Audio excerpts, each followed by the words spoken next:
Hey guys, what is up? Welcome back to another video. If you're new here, hi. Thank you so much for clicking on this video. I'm so happy that you're here. My name is Jessica and welcome to my channel where I explore new true crime or creepy history topics each week. Last week we talked about John Lee Paul, and while it was one of my shorter videos, it was still a hell of a ride. If you'd like to check out that story, I will make sure to have it linked up here in the card for you. Feel free to head over there when you're done here. Or if you're just interested in true crime or the macabre in general, and you'd like to join me back here each week, go ahead and subscribe to my channel down below.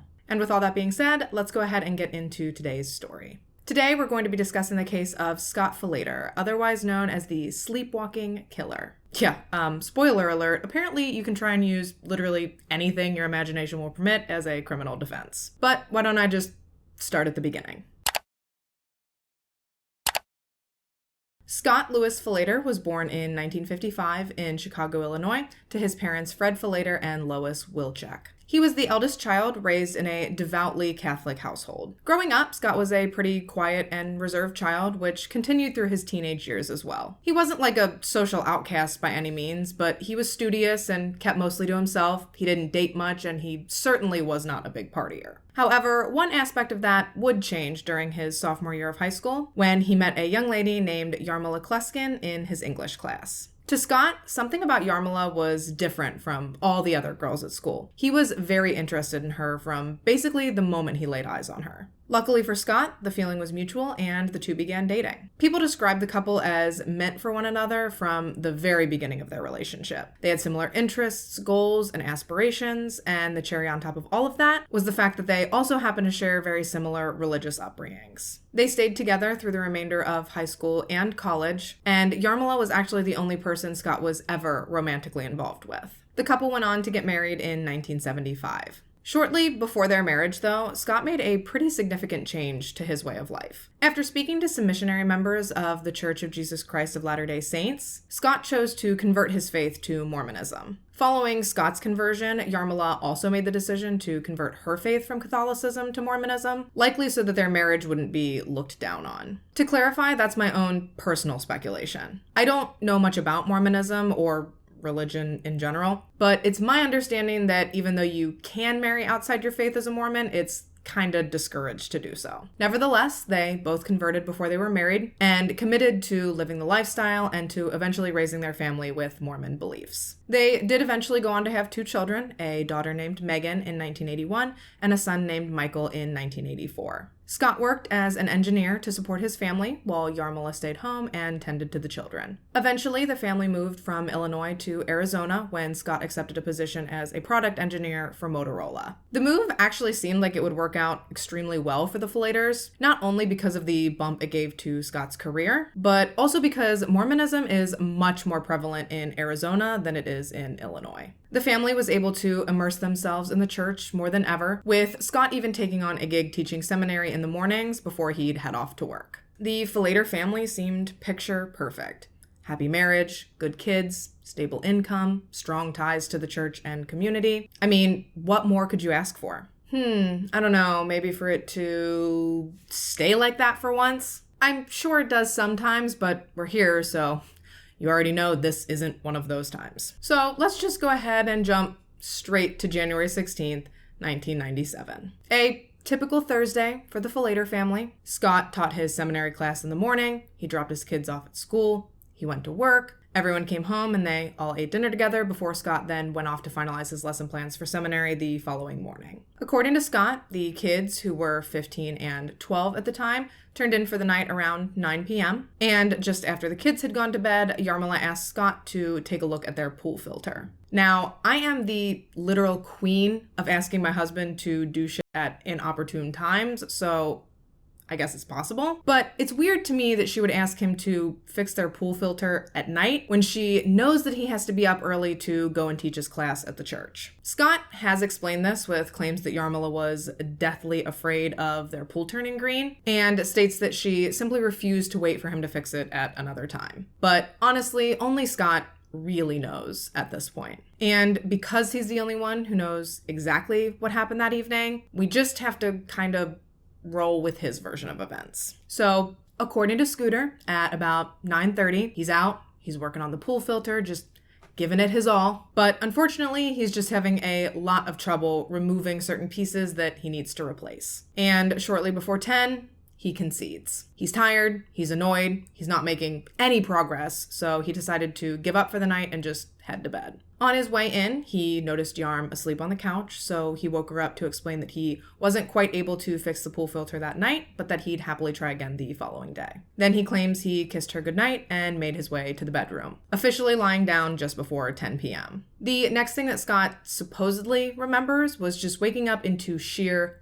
chaos. The police were barging into his home, yelling at him and demanding that he lie face down on the ground just before handcuffing him. He says at this point he had absolutely no idea what was going on, why the police were there, or that anything out of the ordinary had taken place at his home that night. Meanwhile, next door, Scott's neighbors Greg Coons and Stephanie Reedhead knew exactly why police were there, because Greg himself had made the 911 call that brought them there. So let's journey back just a little bit, shall we? Back to around 10 p.m., just after Scott recalls turning in for the night. Greg and Stephanie were getting ready to head to bed themselves when they heard a dog barking incessantly, followed by either a crying or moaning sound. The commotion seemed to be coming from the Falater home, so in an effort to be a good neighbor and make sure that everything was all right, Greg went and peeked over the wall into the Falater's backyard. But rather than being met with his friendly neighbor, he inadvertently became a witness to something that will likely haunt him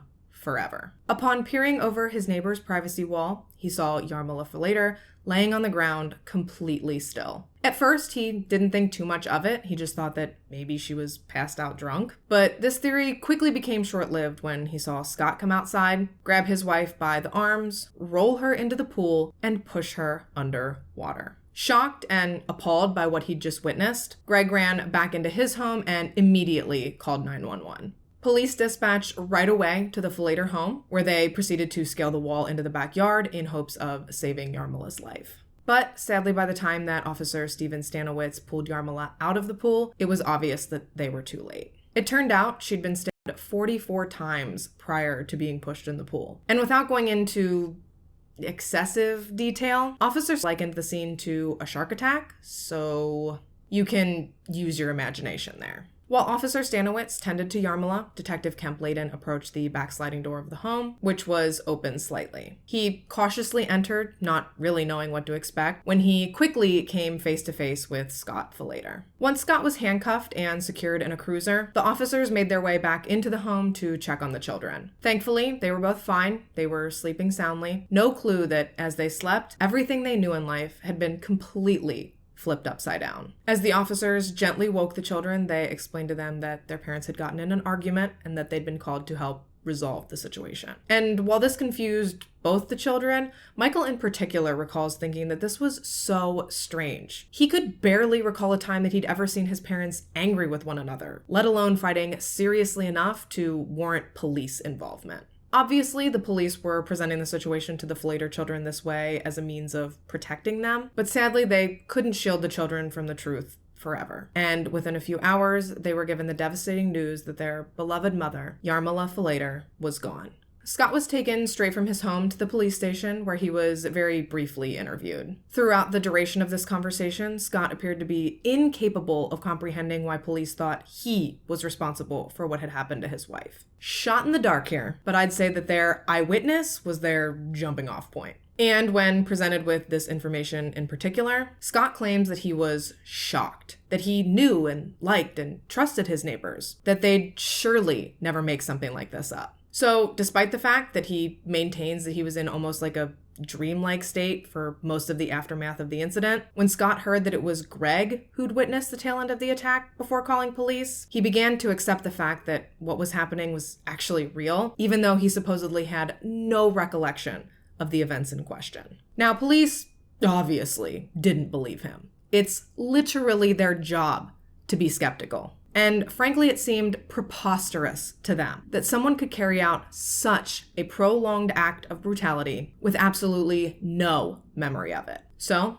they pressed back, and they continued demanding to know why he'd done it. But his answer was always the same. He didn't know. Consciously, sitting in front of them at that very moment, all he knew was that he loved her, she was a wonderful wife and mother, and that in his right mind, he would never do anything to hurt her. So eventually they were kind of forced to give up on the interrogation. They just weren't getting past Scott's "I simply don't remember" narrative. So they moved on to a physical exam. While Scott's pajamas were totally clean, the detective was more interested in the blood he saw on Scott's neck and a fresh cut he noticed bandaged on his hand. Both matters that Scott also claimed he had no idea or memory of. And by this point, the detective was over it. I mean, you really can only listen to someone say the same thing over and over and over again before it's just, enough. So Scott was photographed and taken away. He was charged with Yarmila's death, and if he was found guilty, he could be facing capital punishment.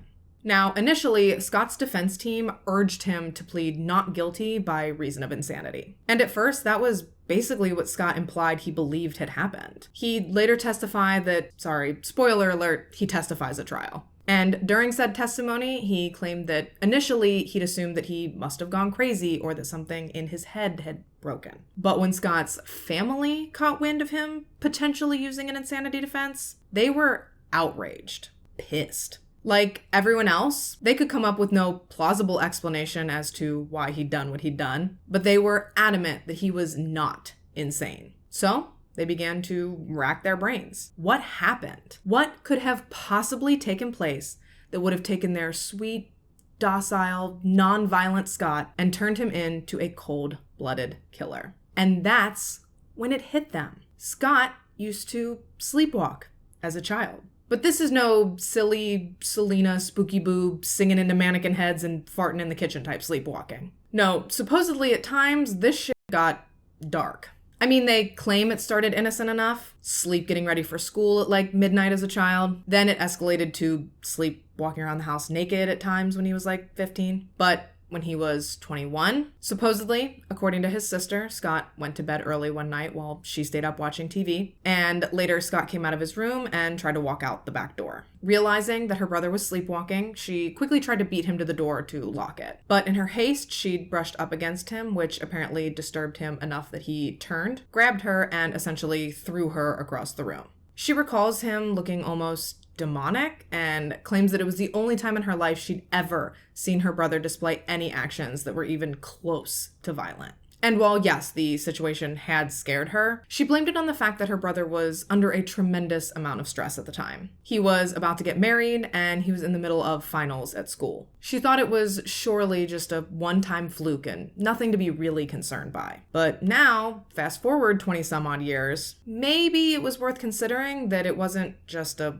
one-time thing. So she and her mother began doing their own research and compiling their own defense for her dear brother, Scott. And they claim to know precisely how ridiculous this theory sounds, but you can absolutely find research on the internet that says it's dangerous to wake a sleepwalker. I mean, to be fair, you can find research to back up basically anything on the internet, but there are plenty of sleep experts that say that waking a sleepwalker could trigger a stress response that could be dangerous for either the waker or the sleepwalker. And most experts attribute stress and sleep deprivation as contributing factors to sleepwalking in people predisposed to sleep disorders. So was Scott stressed and sleep deprived? Well, at the time this all took place, Scott was spread relatively thin, I guess you could say. He was working on a huge project at work that appeared to be failing. He was regularly teaching his seminary class at the church at 6 a.m. He was trying to complete his wife's honey-do list. I mean, I'm sure that anyone with the sole responsibility of supporting their family financially can easily be dubbed as stressed. So yeah, he was probably stressed. But could that really be the factor that led him to take his wife's life? The defense sure thought so. However, Scott claims to have refuted the idea initially. He says he was insistent on undergoing sleep testing to see if there was really a possibility that he'd done this in his sleep. I think he said this because he wanted to know if they could even find experts that would testify to this possibility before he hung his defense and ultimately his life on it. But again, that's just my own speculation. Ultimately, about a year after his arrest, Scott was taken to undergo a sleep study where the depth and quality of his sleep were monitored for 4 straight nights. And this study was inconclusive.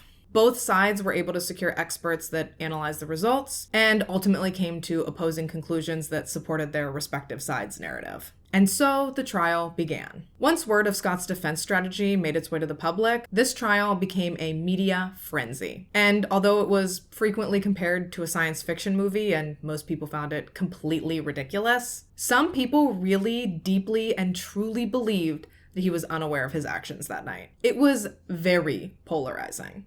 Scott's case was prosecuted by Juan Martinez, who, in his crusade against Scott, requested the death penalty, citing his reason as Jarmila's brutal and extended suffering. Now, if you're sitting there like, gosh, why does that name sound so familiar? You may recognize him from a little case known as the Jodi Arias case. Yeah, Scott was prosecuted by that same mess. I say mess because he's since been disbarred due to allegations of misconduct and sexual harassment, so he ain't really considered high profile or respected anymore. But at the time of this case, Juan was thought of as a high profile lawyer and was very much respected for the fact that he'd never lost a murder case to this point. However, Scott's case wasn't as much of a slam dunk as you might be thinking. While there was never any question as to who was responsible for Jarmila's death, the prosecution was struggling hard to come up with any tangible motive that could help convince a jury that Scott was in fact coherent when he attacked his wife and that he had premeditated doing so. But there just was not a lot to work with. Everyone who knew them said that their marriage was happy and that Scott was a great guy. The only unbecoming information Juan was able to present about Scott, besides the fact that he for sure killed his wife, that wasn't like super awesome. But the only things that Juan was able to use to show that Scott may have been unhappy and may have pre-planned the scenario were tiny comments he'd supposedly made to two of his coworkers. One conversation being with a coworker named Frank Hillard Jr., who testified that in the past, Scott had referred to his wife as Dumpy. And another being a conversation that Scott supposedly had with a man named Randy Keatle just a few weeks before Jarmila's death. Randy claimed that Scott had spoken briefly with him about the recent trial of a Canadian man who'd been acquitted of murder after using a sleepwalking defense. However, these supposed conversations held very little weight in the grand scheme of things, and I personally don't believe that they were taken too much into consideration by anyone. The much more compelling testimony of the trial came from Scott's neighbor, Greg Coons. Greg testified to exactly what he'd seen that night. And while he did not see the stabbing firsthand, he did see Scott move throughout the home, appearing to move methodically through the bathroom, the bedroom, and the kitchen, careful to turn off each light behind him as he'd exit a room. He then explained to the court how, when Scott appeared back outside, he saw him pulling on gloves as he approached Jarm's body, and how he then pushed her into the water before pushing her under. Aside from their witness testimonies, the prosecution was also able to provide a pretty decent amount of physical evidence to strengthen their case. But it wasn't necessarily what they found that was interesting, but rather where they found it. Ultimately, the knife and Scott's blood-stained clothing were found in a trash bag inside of a Tupperware hidden in Scott's vehicle. If Scott was, in fact, sleepwalking, why would he hide any of these things? He would have no idea that what he was doing was wrong in any way. He wouldn't even be aware he was doing anything. Therefore, the prosecution argued that because he did things like hide evidence, attempt to quiet his dog, and turn the lights on and off as he maneuvered through the house, that he simply could not have been sleepwalking, and that he had to be fully cognizant of what he was doing. That people who are sleepwalking operate like zombies. They do not behave like a rational person would behave when they're awake. The prosecution's sleep expert, Mark Pressman, corroborated this theory during his testimony. He also made the argument that he believed Scott had been awake and coherent because he had returned to drown Jarmila following the initial stabbing. It's widely believed that the only reason a sleepwalking person would ever violently lash out at someone is if they attempted to wake them up. Which, sure, might explain Scott's initial attack on his wife, but she was completely incapacitated following that attack, which, in the opinion of the prosecution, left no explanation as to why Scott would commit a secondary act of violence against her. Aside from the fact that he was fully awake and fully committed to taking his wife's life that night. But despite all of this, in my opinion, extremely compelling information, the defense argued adamantly that Scott was a mild-mannered, docile, non-violent man, and that his marriage to Jarmila was perfect, and that he would never consciously choose to hurt her. They presented him as a hardworking man and a loving father and husband, and they held firm that the only explanation for what he'd done had to be that a, quote, monster had emerged from the depths of his unconscious, that his actions were without awareness or conscious thought. The irrational, inexplicable eruption of a man under enormous pressure. Their theory was that Scott was stressed out about work, sleep deprived from spreading himself so thinly, and that he likely began sleepwalking shortly after turning in for the night. That he made his way outside in a trance-like state to resume his work on the pool pump. And that once Jarmila noticed he was gone, she went looking for him. And that when she tried to bring him back inside, she'd inadvertently disturbed him in his sleepwalking state. Which, as we've discussed, can be a dangerous thing to do. At that point, they believed that because he was not conscious, he had not recognized her as his wife, but instead primally sensed her as a threat, leading him to instinctually attack. The defense was able to secure 2 separate sleep experts to take the stand to strengthen their case. Both Rosalind Cartwright and Roger Broughton testified that it was their professional opinion that Scott was in fact sleepwalking the night Jarmila was killed. That Scott's case in particular was about as pure and textbook of a case of sleepwalking violence as you can find. Admittedly, the prosecution was shaken by Cartwright and Broughton's testimonies. And rightfully so, considering that they had worked on a very similar case in Canada years before Scott's that had ended in an acquittal. But despite the luck he brought to that case, during Scott's case, Roger Broughton actually ended up kinda inadvertently helping the prosecution. On cross-examination, Juan Martinez was able to get him to admit that the fact that Scott changed his clothes and hid evidence was not typical behavior at all for someone who was sleepwalking. His exact quote was that those things initially gave him pause in believing that Scott was sleepwalking. But honestly, I think all the jury heard was the defense experts say, "Yeah, I don't even really know if I'm sure I believe what I'm saying." Honestly, the testimony that I believe helped the defense the most, shockingly, was Scott's own testimony. He was very emotional and repeatedly swore up and down that he loved his wife dearly and that he could never, ever knowingly hurt her. And a few of the jurors later admitted that they were moved by his testimony and that they really wanted to believe him. It's really easy for people who weren't there to sit back and say, like, oh, this is such a load of BS. He's guilty. And that's pretty much where I fall. But even after 52 witnesses and 180 pieces of evidence, people still fell pretty far to one side or the other. But after just 8 hours of deliberation, on June 25th, 1999, the jury found Scott Falater guilty of the first-degree murder of his wife, Jarmila Falater. They later explained that had it not been for the second act of violence, had Scott not returned specifically to drown Jarmila, that they might have acquitted him. But they just couldn't look past the fact that he went back. 6 months after the verdict was handed down, and after many passionate testimonies from friends, family, his children, and Scott himself, begging the judge to spare his life, Scott Falater was ultimately sentenced to life in prison without the possibility of parole, very narrowly avoiding the death penalty. To this day, he maintains that he never intended to kill his wife, but he claims that he has come to accept his responsibility for her death. His son, Michael, has continued to maintain a relationship with him over all these years. However, his daughter Megan's relationship with him has become strained during his time in prison. Speaking of strained relationships, following his conviction, Scott was also excommunicated from his church. And beyond that, he remains incarcerated at Yuma Prison Complex in San Luis, Arizona to this day. Which effectively brings us to the end of this case. Let me know your thoughts on this story in the comments down below. I'd love to know if you believe Scott's defense is possible, or if you think that he consciously killed Yarm, panicked, and then tried to cover it up. I think that he was totally awake and just thought that he could get away with it. Especially if he really had a history of sleepwalking and then happened to hear about that case in Canada. I think he thought it was a get out of jail free card. I sure do wish we knew why he did it though. Anyways, as always, I thank you so much for taking the time to watch this video and to listen to this story. Before you head out, make sure you give this video a thumbs up. It only takes a second and it really helps out the channel a lot, so thanks in advance. If you haven't already and you'd like to, go ahead and subscribe to my channel. I put out new true crime or creepy history content each week, and I'd love to catch you back here in my next video. If you want to make sure you don't miss my next video, you might as well turn on the post notifications for the channel. I try to post on Fridays each week, but I'm not good at it. So having those turned on will help to make sure that you're notified as soon as I do upload. But until then, stay safe and have a good week. Bye, guys.